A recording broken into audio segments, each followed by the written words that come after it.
उससे सीधा हमारा क्या हुआ? पार्ट 2 पृथ्वी के स्थल स्वरूप को पढ़ेंगे। पहले ये बताओ बच्चों, स्थल रूप को क्या कहते हैं? कैसे बताएंगे कि ये स्थल रूप है? स्थल रूप माने धरती जहाँ हम लोग रहते हैं। तो ये जो पृथ्वी है इसमें बहुत बहुत बड़े जमीन के टुकड़े हैं। उन टुकड़ों को हम 3 भागों में बांटते हैं, जिसे कहते हैं पहले प्रथम श्रेणी के उच्चावच। इसमें क्या होता है कि इसमें प्रथम श्रेणी में महाद्वीप और महासागर आ गए। अब ये बताओ हमारी पृथ्वी पर कितने महाद्वीप हैं? नाम बताओ नंदनी, सही लोग बताओ। एशिया, अफ्रीका, उत्तरी अमेरिका, दक्षिणी America, Antarctica, Europe, Australia. Very good, बहुत बढ़िया। महासागर कितने बच्चों? मनु बताओ। प्रशांत महासागर, हिंद महासागर, दक्षिणी महासागर, अटलांटिक महासागर,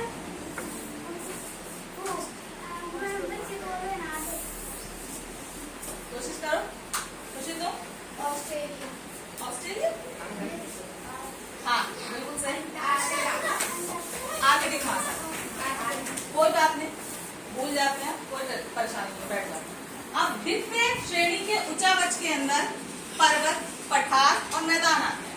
अब तुम ये बताओ पर्वत किसे कहते हैं?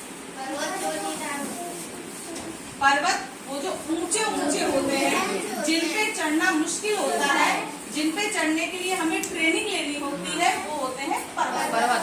ठीक है। पठार किसे कहते हैं? पर्वत से नीचे होते हैं, जिन पे आसानी से चढ़ा जा सकता है, रहा जा सकता है, वो होते हैं पठार। और तुम कौन से इलाके में रहते हो? मैदानी इलाके में। कैसे पता चलेगा कि हम मैदानी इलाके में रहते हैं? एक सा है, इसलिए वो मैदानी इलाका है। ठीक।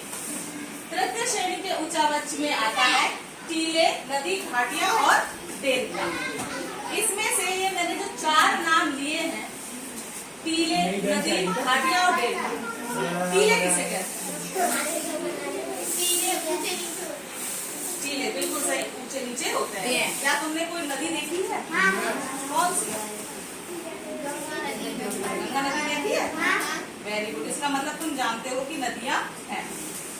घाटियां किसे कहते हैं?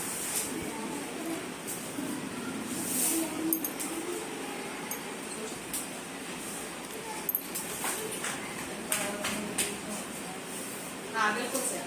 पर्वतों के बीच में जो होती हैं वो घाटियां होती हैं, लेकिन कभी कभी पर्वतों के बीच में जब 2 पर्वत जैसे अंदर से धरती हिलती है, ठीक है, बलन के द्वारा जब 2 पर्वत आसपास आते हैं तो उसके बीच में झील का निर्माण होता है। झील तो अलग हो गई। घाटियां जो होती हैं ये पर्वतों के बीच में ही होती हैं, लेकिन पर्वत नहीं, सॉरी पहाड़ों के बीच में होती है। पर्वत के बीच में हमेशा झीलें होती हैं, ठीक है ना। ये हो गई घाट। और डेल्टा किसे कहते हैं?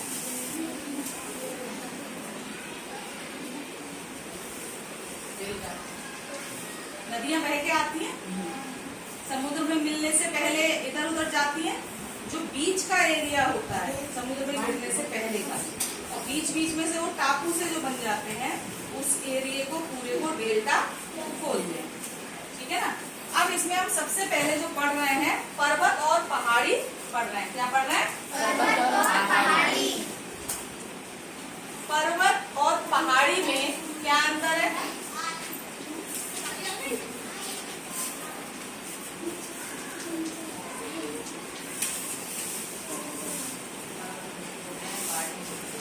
खड़े हो गए। पर्वत नीचे होते हैं, पहाड़ी नीचे होती है, ठीक है।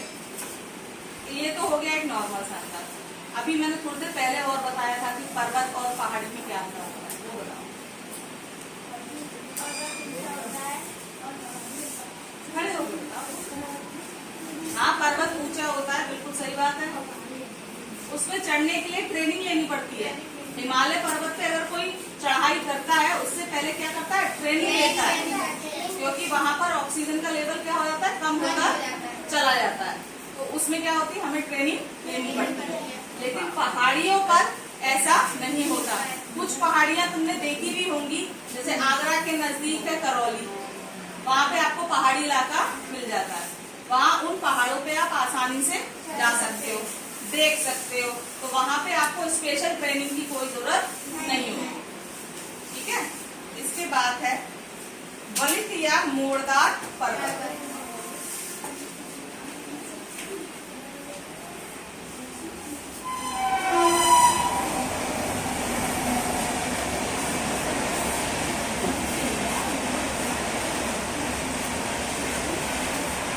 वलित या मोड़दार पर्वत किसे कहते हैं?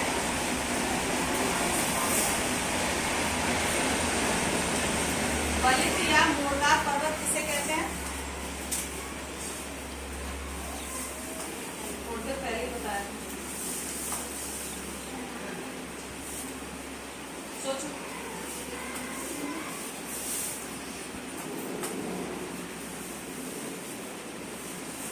पृथ्वी की आंतरिक शक्तियां अंदर की प्लेटें, ठीक है।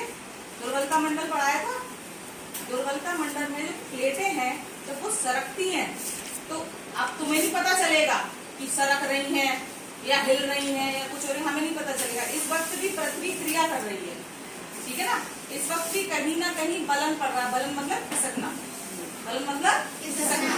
तो जब पृथ्वी अंदर से दुर्बलता मंडल पे उसकी जो प्लेटें हैं खिसकती हैं और आपस में पास में आती है, जो दूर की प्लेटें हैं जो पास में आती हैं, तो उसमें जो वलित पर्वतों का निर्माण होता है।